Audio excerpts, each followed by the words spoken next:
కొత్త సబ్స్టేషన్ పెట్టిందేంటంటే ఉన్న పేర్లైనా దాన్ని ఇప్పుడు సపరేట్ చేస్తారు. ట్రాన్స్ఫార్మర్ పెట్టి దీన్ని కూడా 2-3 నెలలు ఇంకా పెద్దది పెంచుతారు.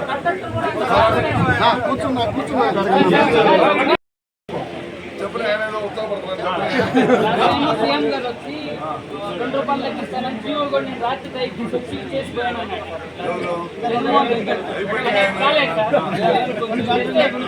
అదే ఆ సీఎం నుంచి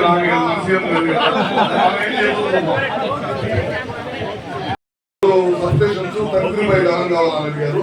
వీటన్నిటి కూడా ఒకదాని తర్వాత ఒకటి తప్పకుండా చెప్తాం. సైట్ ప్రపోజల్ ఎస్సీ గారు చెప్పి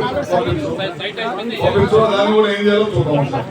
ఇప్పుడు ఆర్టీఎస్ఎస్ లో గ్రామాలకు వచ్చేటప్పుడు కరెంట్ లైన్ దాదాపు 30 సంవత్సరాలు అయిందని చెప్పి పెట్టి ఇప్పుడు అగ్రికల్చర్ ఫెడరల్ కి గ్రామాల ఫెడరల్ కి సపరేట్ చేస్తా. దాదాపు కేంద్ర ప్రభుత్వం 60% గ్రాంట్, మన 40% కూడా స్టార్ట్ చేస్తున్నాం. అన్ని కూడా అన్ని గ్రామాల్లో కూడా రేపు రాబోయే రోజు